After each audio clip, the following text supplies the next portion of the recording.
Right now we've got an 85-mile-per-hour storm. It is an absolutely enormous storm of the likes that we've never seen here in the East Coast. My goodness, the wind has just been insane. The surf is way up. People are going to wake up, and this community is going to look very different than it did 24 to 48 hours ago. At the end of October, the team responded to one of the largest weather events we've ever seen, Hurricane Sandy. The combination of Sandy's track, size, and meteorological characteristics is unprecedented in the known historical record of hurricanes and nor'easters affecting the east coast of the United States. We arrived 24 hours before Sandy hit the coast, pre-positioning our equipment with volunteer fire departments in Huntington and Northport and Eaton's Neck, right here in Long Island. Working with Tad and his crew, knowing they were here, free of charge, and doing all this work, it was just a load off the town's mind. We took our Caterpillar compact track loader and pre-positioned it at the volunteer fire department on the small island of Eaton's Neck, where there was only one road connecting it to the mainland. We're expecting a lot of trees to go down, roads are going to be blocked, and we want to have our equipment here so that as soon as we arrive, we can get to work right away. When the time came to cross back onto Long Island, the storm surge was making a huge impact, and the journey became life-threatening. We're just about to go through a road that's going to be washed out. We're running out of time. Let's hope we can make it out of here. As night fell, the outer bands of Sandy's winds began to hit, and soon the town of Northport was blanketed in darkness. It's vitally important we light up this downtown community. The storm surge is so powerful right now. It's coming up so fast that people that normally live here don't realize how fast it's coming up. They could drive and walk right into the water and they won't even know it.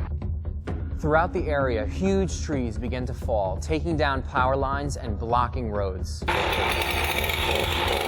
With chainsaws in hand, we started to carve out openings in the debris so emergency vehicles could respond to distress calls.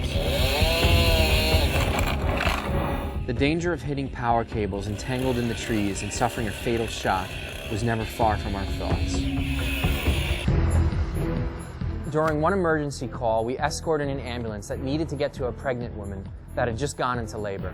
Every time this ambulance hits a roadblock, we're going to pull our saws out and cut a way through. It's just such a comfort to know that, we have them. We could take care of the patients medically, and they could take care of anything else that we encounter. You have no idea what a relief this was, knowing that you guys were with us the whole way. Unbelievable. It was great. Contractions got down to less than a minute apart. If they would have continued, they probably would have had to deliver on the road. As the storm raged on, parts of the community began to flood, and all communication was cut off. With seawater rising fast, there was a real danger that people were stuck in their homes with no way to call for help. We got into our dry suits and into the back of the only vehicle in town sturdy enough to fight the wind and water.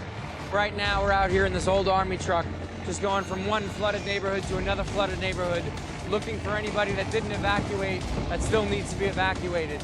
Watching the work that they do and the compassion that they have to help these people that they never met actually brings a tear to your eye.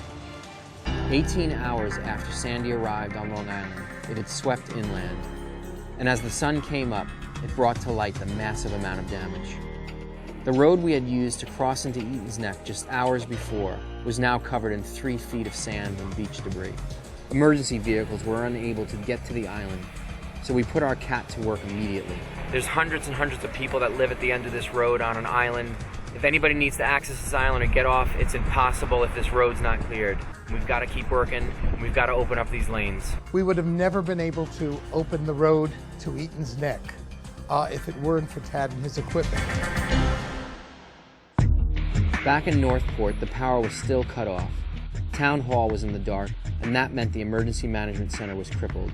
In a matter of a few short hours, there's going to be tens of thousands of people that are going to want to know what help is available to them, and the first place they're going to come to is Town Hall. We brought in our generator strong enough to power the entire building. We could have never gone back to business the second day of the storm. We had Town Hall operating, our computers operating. This would have not been possible without the assistance of Tad. 8 days after Sandy, the power was restored to Town Hall, but the first response team remained on site, clearing roads and neighborhoods and helping the communities in Long Island take the first steps towards recovery. What's nice about Tad and his crew, he's come into town and he's not leaving so quickly. He's part of the recovery stage. I don't know if they realized how much they really helped us out. For them, it was just another day, but for us, it was a godsend. No one wanted to see a hurricane here, but if it was for a hurricane, we wouldn't have met you, and we're all better people for meeting you and your crew. Thank you so much.